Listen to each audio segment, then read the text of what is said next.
What's up, guys? Welcome to Daily Dose of Reddit. This is your host, Zach, and today's subreddit is r/TalesFromTheCustomer.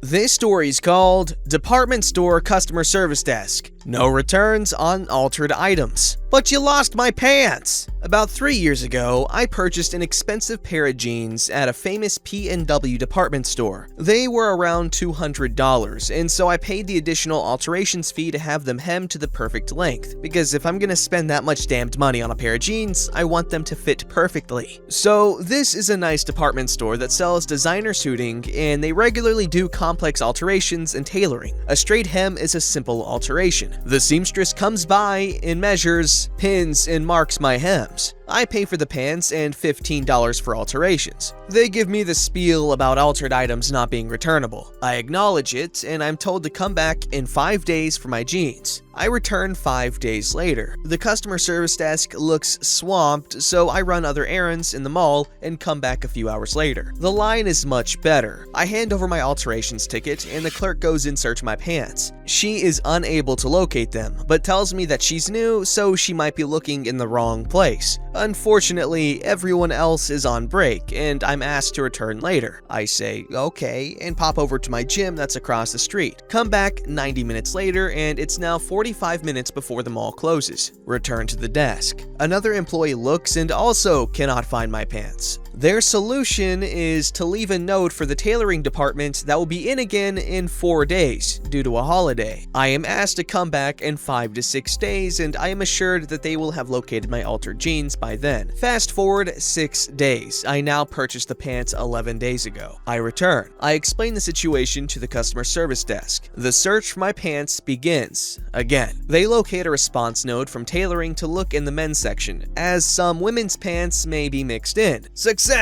They locate my pants. Unfortunately, they are still pinned and marked and have not yet been hemmed. At this point, a manager is summoned, and I am promised that she will personally hand them to tailoring when they get in, and I should come back in 48 hours and they will be done. Sadly, I am flying out about 36 hours later for a work trip. I will be gone for 10 days. Manager says, no problem, come in when you're back and they'll be ready. I go on the work trip, return home, and hit the store the next Saturday morning. It's now 25 plus days since pants purchased. I bring the alterations ticket in, no issues locating my pants this time. They are still behind the customer service desk waiting to be delivered to tailoring. I'm pretty pissed at this point, but I really loved the pants. Manager is summoned again. I'm told tailoring is at lunch, but please come back in an hour and I can talk directly to the seamstress and ensure she has my pants and is going to alter them. I return, she remeasures me and confirms the marking. Promises they will be done the next day. Return the next day and, oh, fun. We've returned to problem 1. My pants are again missing in action. After waiting another 30 minutes for an exhaustive hunt, I am done. At this point, my love for those pants has been exceeded by my frustration. I politely request a refund, and this is where it really gets silly. I don't mean to be rude, but at this point, I'm done. I purchased these pants almost a month ago, and this has been nothing but a hassle. At this point, you've lost the pants, and I just want a full refund. I'm very sorry for your experience, and I apologize for this situation, but unfortunately, as you were told at the time of purchase, we do not accept returns on altered items. Yeah, I get that, but that obviously doesn't apply here, so you'll need to make an exception. I'm sorry, ma'am. You'd be surprised how often I hear that, but obviously we can't make an exception for everyone. Yes, but this is obviously different. The policy is about customers purchasing alterations and then deciding they don't like the outcome or no longer want the item. Well, isn't that what's happening here? You no longer want the item? I don't want the item because you can't find it, and I'm sick of waiting for company to figure out how to perform alterations. Your no returns policy assumes that company keeps my money and I keep the pants. However, you lost the pants, therefore you either owe me the pants, which you can't seem to find, or my money back. I see what you're saying, ma'am. However, I simply can't take a return on an altered item. May I speak to a manager, please? Management is located and briefed. She sends customer service rep off to go look in 2 additional places for my pants while manager helps me. I understand you're trying to return an altered item. I'm trying to leave this store with either my pants or my money, as I'm not coming back again. This has gone on long enough and it's ridiculous.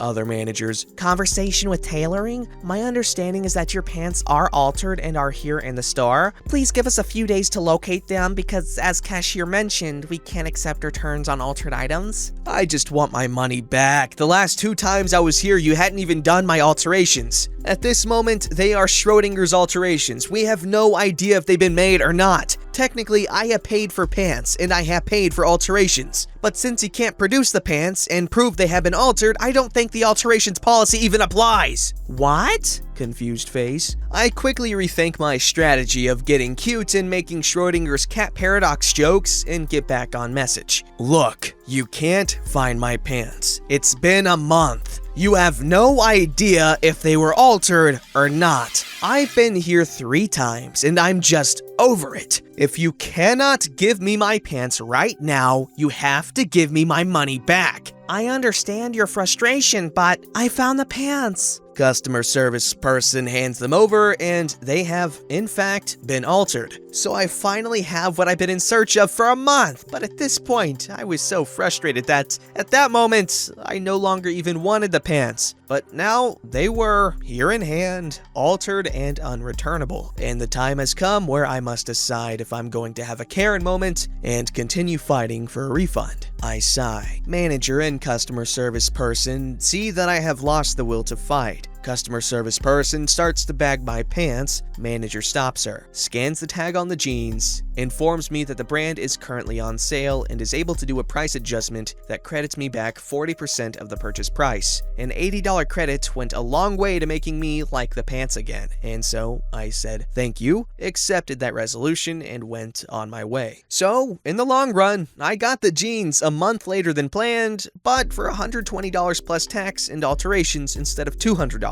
But I still can't believe how this went down. If you lose my crap, you should have to give me my money back, and you can't hide behind a no returns policy. Okay, at that point, arson seems like a reasonable solution to the problem, because holy crap, that is so horribly horrible. I don't know. Oh my gosh. This story's called Clear Your Blackheads for Only $50. Just 10 minutes ago, had an encounter with a saleswoman that just left me feeling so gross and annoyed. I had just went to watch a movie on my own, and as everyone does in a cinema, I put off going to the restroom until the movie was over. Sadly, this mall that the cinema was located in seemed to have a grudge against toilets, and it took me forever to find one. On the way, I spot a beauty boutique shilling overpriced sea salt stuff, which didn't seem pushy at first from a distance. That was until they spotted me. For context, I suffer from cystic acne and have some dark blemishes on my face because of it. Pimples, but on steroids, isn't fun at all, and I've tried everything from scrubs to mud mask to tame it. After years of dealing with it, I know what works and what doesn't. I suppose that's why I must have looked vulnerable enough for them, because this woman marches up to me and hands me a sample, and me holding my bladder and already in a rush to find a restroom thought it was just a free sample that people hand out and let you live, so I grab it. Oh, big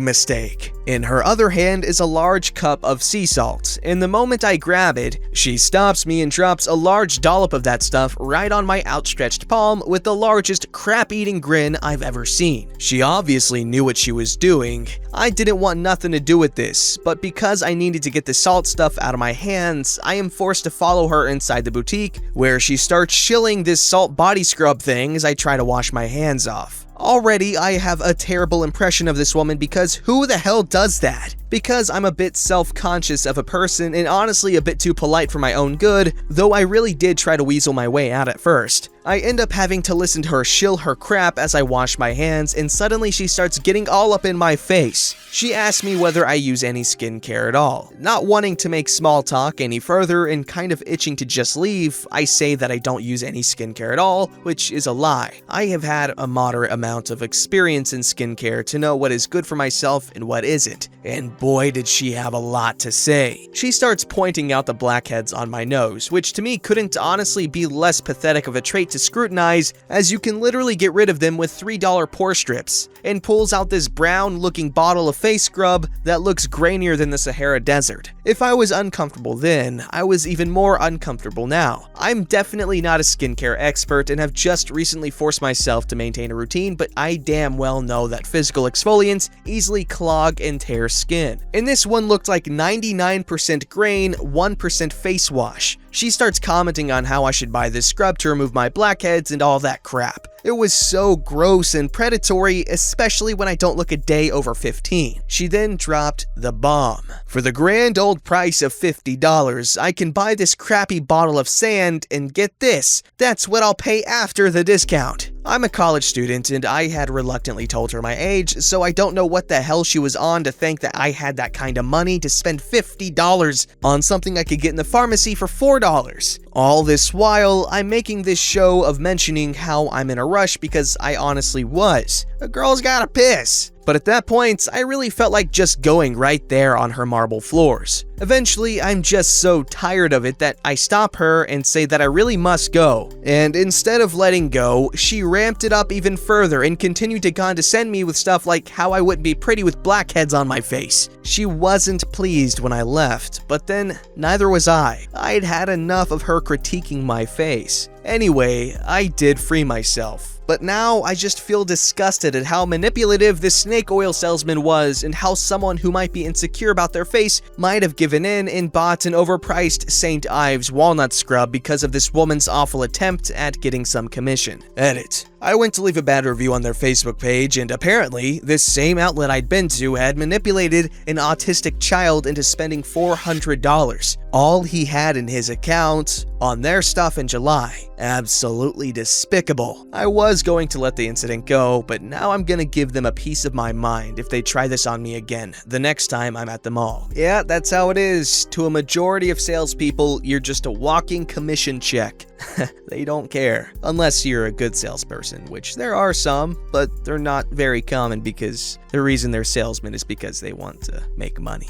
Today I fudged up by marrying my high school sweetheart. Today I fudged up. 10 years ago, I fudged up by marrying my high school sweetheart. Throw away because it should be evident. Strap in, this is gonna suck for you and me both, but I gotta do it for me. Typical story, boy meets girl, boy and girl stay together for years, boy and girl get married and have kids. In comes the wrench. 7 years ago, my wife decides to become a complete religious nutcase. All sex is bad, and it's only slightly less bad if it results in procreation. Basically, a complete halt to our sexual relationship. Nada. Nothing. No warning, just one day she comes home and says, "We're not having sex anymore," and she stops taking birth control. At this point, I start looking at annulment options and divorce. Alas, I missed my escape window. 2 months later, she tells me she's pregnant. I can't leave now. There's a kid. Kid is amazing, and I love this kid very much. Could never leave that kid. The next 2 years, my wife pulls progressively further and further away. Almost no physical contact at this point, outside of sex, 1 time per month. And sometimes not even that. No kissing, no hugging, nothing. I get no emotion and no affection from her at all, but I can't leave. Not for the kid. Then bam! Pregnant again! We both come from fertile families, so it's not unexpected that one screw-up ends with a kid. The second kid comes, and that kid is absolutely wonderful, and I love both kids more than anything in the world. Well, crap, definitely can't leave now. The last 5 years have been absolute hell for me. I've changed jobs, and we have absolutely no financial stress whatsoever, but my wife just will not touch me. She barely talks to me other than to complain or ask me for something. She still wants sex once per month, but outside of that, there's just nothing. There's nothing romantic about it at all. She checks her calendar, checks her temperature, and says, "It's that time, go." Inevitably, I always feel worse after. I can't have sex on a schedule. I've tried to spice things up. We went on a tropical trip for our 10-year anniversary. No sex. In fact, I ended up having to do it myself. in the bathroom while my wife sat naked on the bed ignoring me. How freaking messed up is that? I suggested we go to marriage counseling. We went, but not in good faith. My wife had no intention of making changes. I started going to church with her in hopes that some good faith compromise might be possible. Nothing. No effect. So here I am, 10 years and 2 kids into a marriage with a woman that refuses to touch me, refuses to talk to me, refuses to listen, takes no interest in anything I have interest in, and won't do a damn thing to make things better. And somehow, when I try to talk to her about it, she gets offended and acts like she's the injured party. So that's my screw up. 10 years in the making. Screw me, right? Update. Thanks for all the constructive and unconstructive criticism. I attempted to talk to her last night and re-engage, and she just sat there and didn't say anything. I will try again tonight. To those who are criticizing me, yes, I am a selfish coward and terrified of not seeing my kids every day. No, I'm not a 400-pound incel. Yes, I realize I'm partly to blame for being so passive. No, I'm not really looking for advice, I just wanted to vent. To those who shared stories, thank you for offering a perspective I haven't thought about. Okay, yeah, that guy's in a bad marriage.